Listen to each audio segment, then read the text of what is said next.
ભક્ત ગોરા કુંભાર.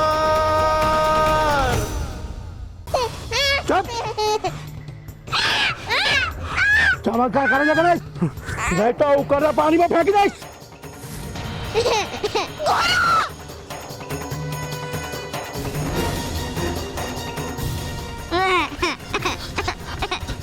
છોડ મારા ગોરાને, છોડો, છોડો મારા ગોરાને.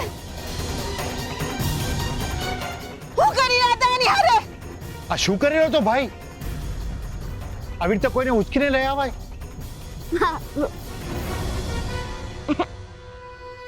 હું હક છે તમારો મારા ગોરા ઉપર? ઈને આમ લઈ આવ્યા અને પાછા બીવડાવી રહ્યા છો. માં, મને ચમત્કાર કરતા નથી આવડતું. બાપા, ચમત્કાર કેવી રીતે કરાય? જોયું ભાઈ, આને તો ચમત્કારનો અર્થ પણ નથી ખબર. અને તું એને ચમત્કાર કરવાનું કહેતો હતો. આવું કેવી રીતે થાય? આખું ગામ કે છે કે ગોરા ચમત્કાર કરે છે. જો ભાઈ, મેં તને તે દિવસે જ કહ્યું હતું, જે દિવસે વૈદ પાસે તું તારી માને લઈને ગયો હતો, કે જીવન અને મરણ તો પ્રભુના હાથમાં છે.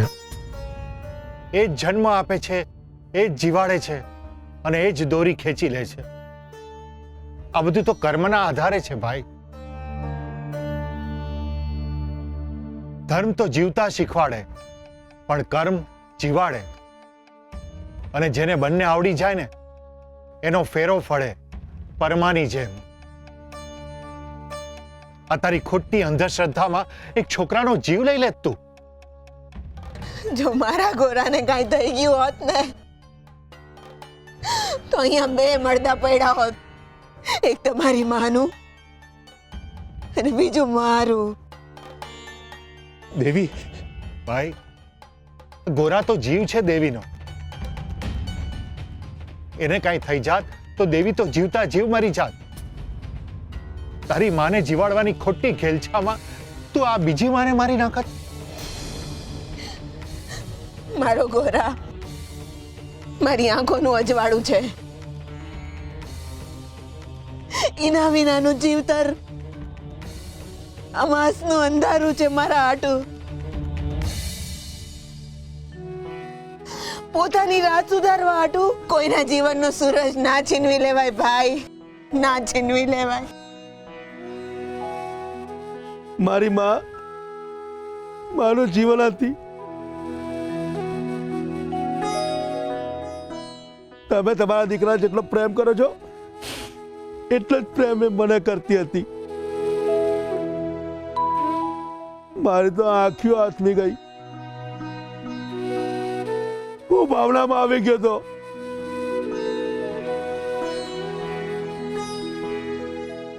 મને એમ કે આ ગોરા મારી રાતના હવારમાં બદલી નાખશે.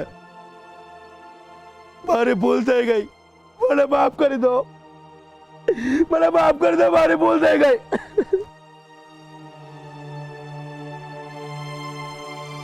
ભાઈ, તું અમને માફ કરી દે કે મારા દીકરાને લીધે તારી ખોટી આશા બંધાણી. પણ આશાને કાંઈ નથી કરી શકતો. આ ભગવાન નથી કહીને એને ભગવાન બનવું નથી ભાઈ.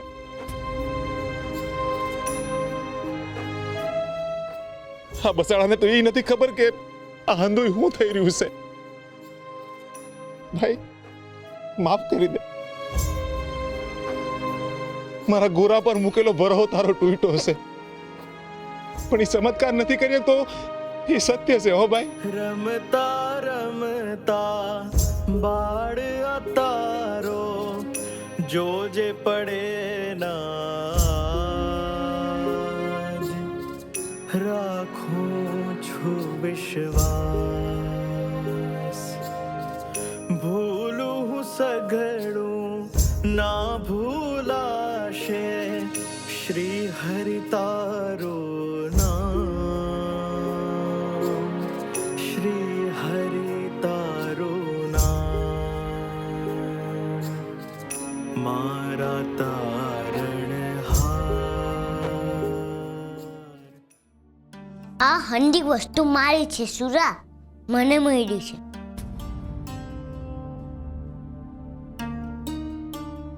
તને કોણ ઉચકીને લઈ ગયું તું? મને પહેલવાન કાકા લઈ ગયા હતા. કેમ? એમની માં મરી ગઈ હતી ને, તો ચમત્કારથી જીવતા કરવા. તો તે કર્યા એમને જીવતા? ના, મને ચમત્કાર કરતા નથી આવડતું. ના ગોરા, તને આવડે છે પણ તને ખબર નથી. તે માટીનો પ્રસાદ બનાવી દીધો તો ને. અને ગોરા, હું ગામમાં ભગવાનના પગલે જોઈ આવ્યો. ગોરા, મને મારા હાથા મા બાપ ન દેખાતા. કોઈ ચમત્કાર કરીને મને મારા હાથા મા બાપ દેખાડ ને. પણ મને ચમત્કાર કરતા નથી આવડતું. મને ખબર છે કેવી રીતે થાય ચમત્કાર.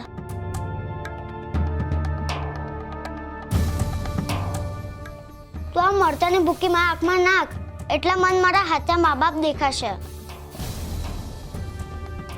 મરચાની ભૂકી? આવું ન થાય સુરા. આવું થાય ગોરા. તને કોને કીધું કે આવું થાય? મને છે ને જો કોઈને કહેતો નહીં કે આ ભગલા કાકાએ આપી છે. જો તે કોઈને કહી દીધું ને તો આ ચમત્કાર કામ નહીં કરે. પછી મને કહેતો નહીં કે તારા હાચા મા બાપ દેખાયા નહીં. પણ મારા હાથા મા બાપ કોણ છે એ મને નથી ખબર. અરે ભગવાન ઘરમાં ને મંદિરમાં ગોતા ગોત. અરે આ ગોરો આટલા બધા ચમત્કાર કરે છે તો ઈને જ કે ને આ ચમત્કાર કરીને તારા હાચા મા બાપ ગોતી દે. પણ એને ચમત્કાર કરતા નથી આવડતું. એમાં કાંઈ કરવાનું ના હોય.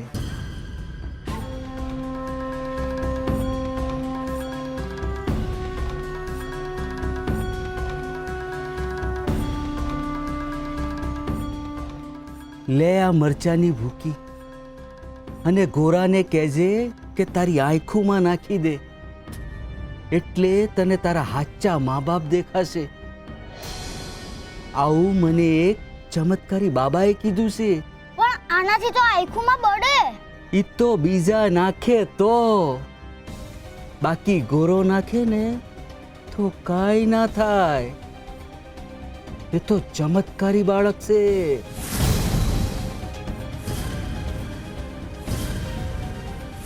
તારે જોઈએ છે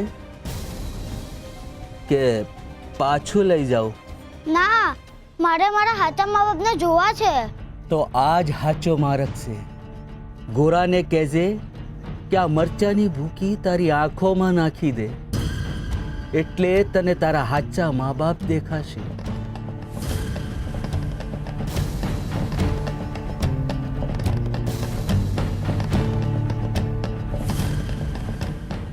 હા, પછી મને ના કહેતો કે હાચા મા બાપ દેખાયા નહીં.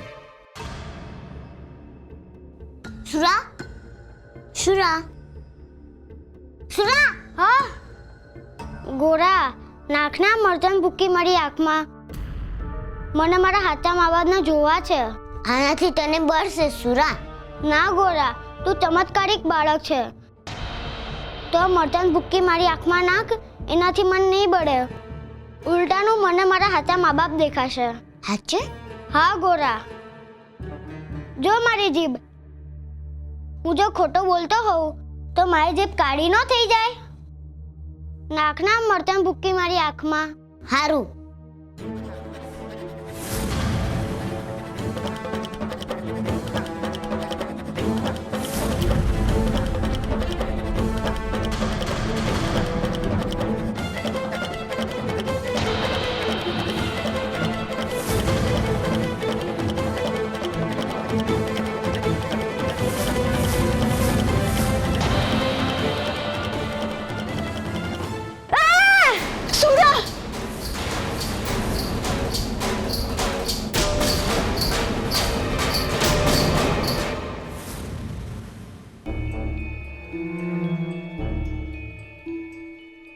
હાથ હટાય બેટા.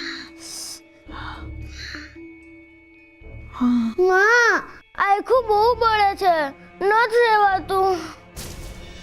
બેટા મટી જાય થોડી જ વારમાં. હા સુરા બેટા, આંખોને છે ને બંધ રાખો. હા બેટા.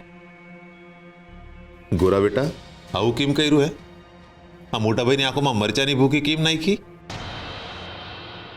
બાપુ મેં કીધું તેનું ન ખાય કે સુરજ કીધું ના મારા આંખમાં મરચાની ભૂકી નાખ? સુરાએ કીધું? હા બાપુ, એને મને કીધું ચમત્કાર કરીને હું એના હાચુકલા મા બાપ દેખાડું.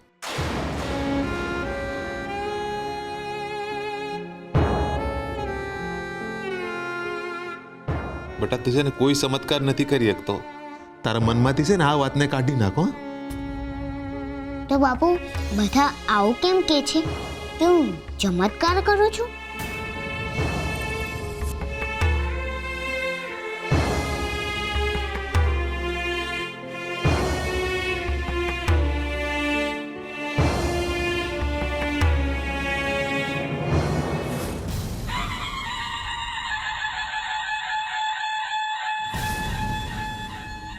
પ્રણામ મહારાજ.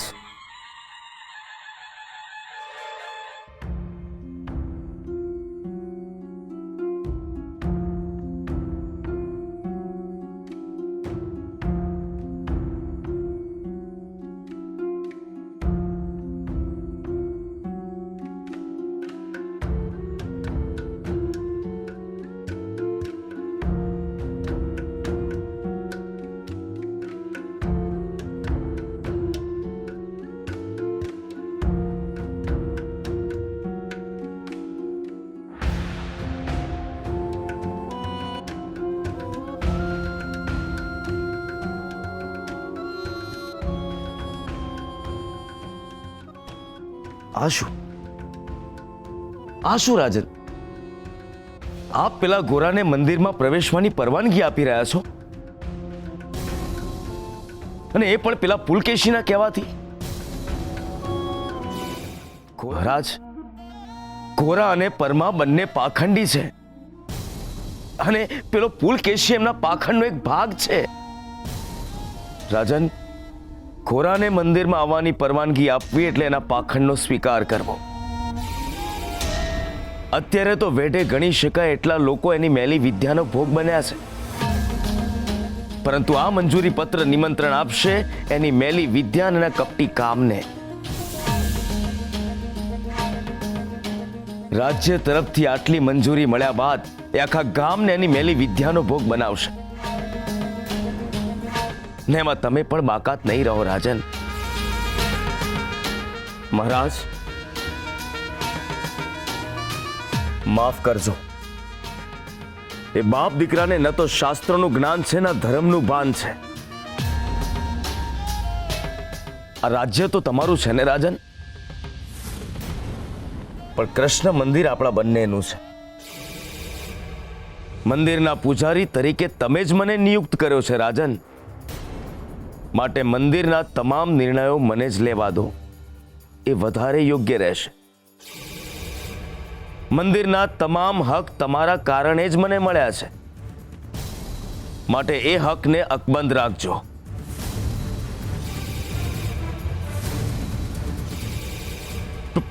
પૂજારી, અવાજ ફક્ત ઊંચો નહીં, સ્પષ્ટ પણ હોવો જોઈએ રાજન. તમારી જીભ જીર્ણ થઈ ગઈ છે, પણ કાનને તો કાટ નથી વળગ્યો ને. સાંભળો રાજન, હું કૃષ્ણને તમારા કાન સુધી પહોંચાડું છું. શાંતકારમ ભુજગશયનમ પદ્મનાભમ સુરેશમ વિશ્વાધારમ ગગન સદૃશમ મેઘવર્ણમ શુભાંગમ લક્ષ્મીકાંતમ કમલનયનમ યોગી બિધાન ગમ્યમ વંદે વિષ્ણુ ભવભયહરમ સર્વલોકેકનાથમ.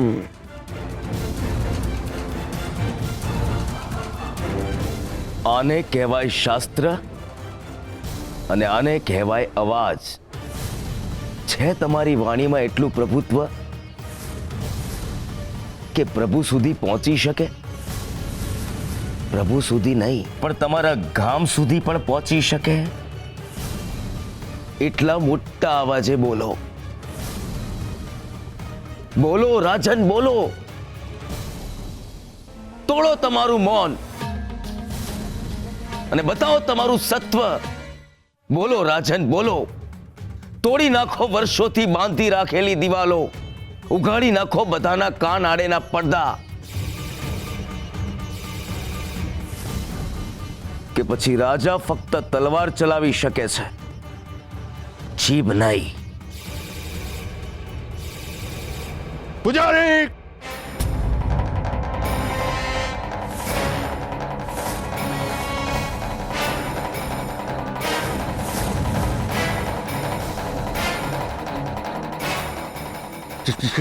સાચું કહ્યું. હવે જીભ નહીં, મારી તલવાર ચાલશે. તમારી જીભ તો કપાયેલી છે રાજન. મારું ગળું કાપીને શું કરશો? તમારું નાક કપાતું મેં રોક્યું છે.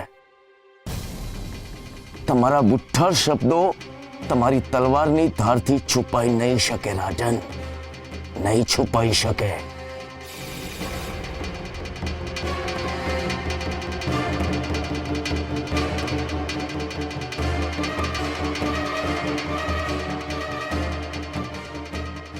તમે મારી નબળાઈનો ફાયદો ઉઠાવી રહ્યા છો. ફાયદો નહીં રાજન, સાથ આપ્યો છે.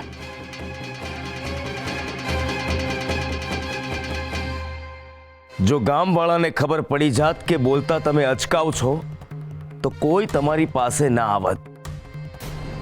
મેં મારા જ્ઞાનના ઉપયોગથી તમે મૌન વ્રત ધારણ કર્યું છે એવું જાહેર કરી દીધું. તમારી નબળાઈને મેં તમારું બળ બનાવી દીધું અને તમે મારા જ ગળા પર તલવાર મૂકી રાજન. વાહ રાજન વાહ. આ તો એવું કહેવાય કે મેં જ પ્રગટાવેલા દીવડાએ મને દજાડ્યો. મેં જ દૂધ પાઈને ઉછેરેલા સાપે મને જ દંશ દીધો.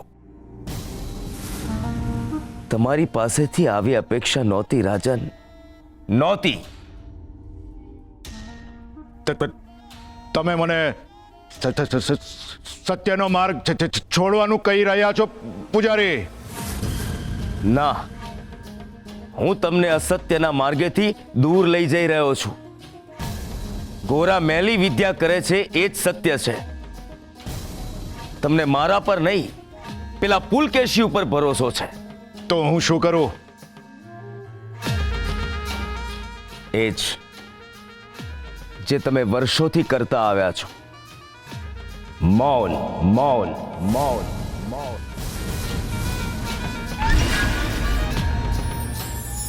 અવાજનું અસ્ત થવું અને શબ્દોનું શમી જવું એટલે મૌન. આમ મૌન એ ધ્યાનની અવસ્થા છે.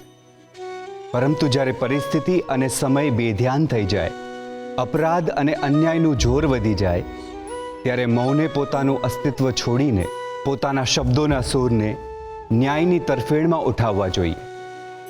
મૌન એ આત્માની સુંદર અવસ્થા છે. પરંતુ ક્યારેક મૌન એ લાચારી અને અન્યાય સ્વીકારવાનું પ્રતીક પણ બની જાય છે. એટલે જ મૌને પોતાની ગરિમા જાળવીને અન્યાય અને અપરાધની સામે અવાજ ઉઠાવવો જોઈએ. મૌન એટલું સ્થિર અને અટલ હોવું જોઈએ કે એની સામે અન્યાયનો અવાજ પણ મૌન થઈ જાય.